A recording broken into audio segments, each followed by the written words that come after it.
Hey guys, welcome back, folks. We were learning about Java object-oriented programming concept, and in the previous session, we learned about inheritance. I missed one final keyword, so let's cover the final keyword in this video.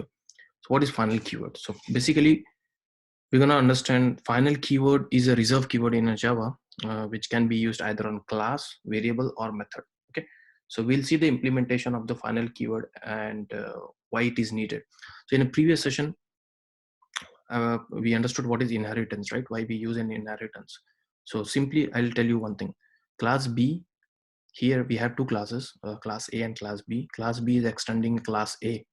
And what happens if I try to make this class A as final? So if I add this final keyword here, right?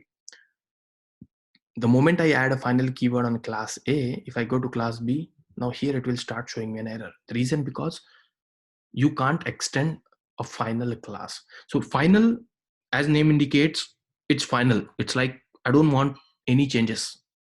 Basically, keep this thing in your mind. Whenever the final keyword comes, it's basically solid, it's basically constant, it's basically fixed, right? So I'm saying if the final keyword is added on the class, then you can't extend it. That's the reason we are saying it's final. We don't want you to extend it. That's the one thing. Now what if the class is not final? So let's say if the class is not final, it will allow me to extend. So now if I go to class B, this error will go. The compiler will say, okay, you are allowed to extend the class A. But if I say this int variable is final, I can also define int variable as final. The moment I say int variable is final, which means now ABC is constant. I can only add the value, I can only initialize this variable once. That's why we say it's final. And the moment now, if I here itself, if I try to assign a new value to ABC, the compiler will throw me an error. See, because it will say it is a, if I try to hover my mouse, what it is saying, it will not allow you basically, because it's a final. Okay. So that's how the final keyword is used on variable. Now here I tried, now let's go back to B, class B. We know we created an object of class B so that we can access. Now here, if I try to change the value of that ABC, right? Let's see, will it allow? No, reason because just hover your mouse, say the final field class A ABC cannot be assigned because we are saying I can't allow you to change the value of ABC even though you create an object and extend, because ABC is a final variable. Now if I remove this final from here, and now if I go to class B, sorry, cancel.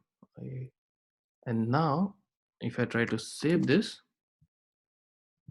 just remove this. Okay, now see, now it will allow you, because now it's no more a final variable, so you're allowed to change it.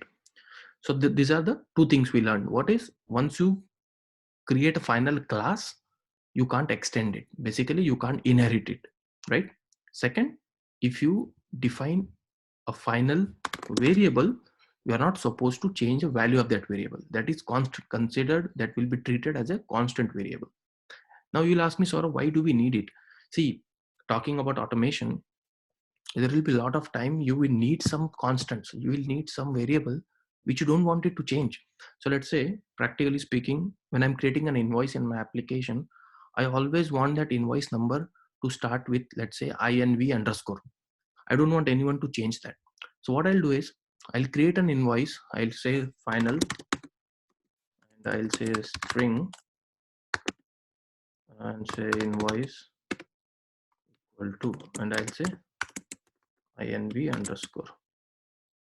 So what I'll do is I'll create this kind of final variable, and whenever in a method, whatever I'm doing, I'll append that string variable with, let's say, something else, like say timestamp or a random number generator or anything. So that whoever is trying to use that variable will always have that INV appended. This is a one simple example. There will be a situation, once you start using it, you'll understand why we need that final keyword. because I don't want some variables to be changed by anyone else, even if I'm allowing to extend this class, right? Even if I'm allowing to extend this class and take a control of my variables and methods, there will be some variables which I don't want them to change. And if that's the reason, or if that's an intention, you should make that variable as final. Okay, that's the second thing we learned today: final class and final variable. Third is final method. Now you would have understood similarly, like class and uh, variable, there can also be a final method. So the moment I add a final keyword here, now let me remove it.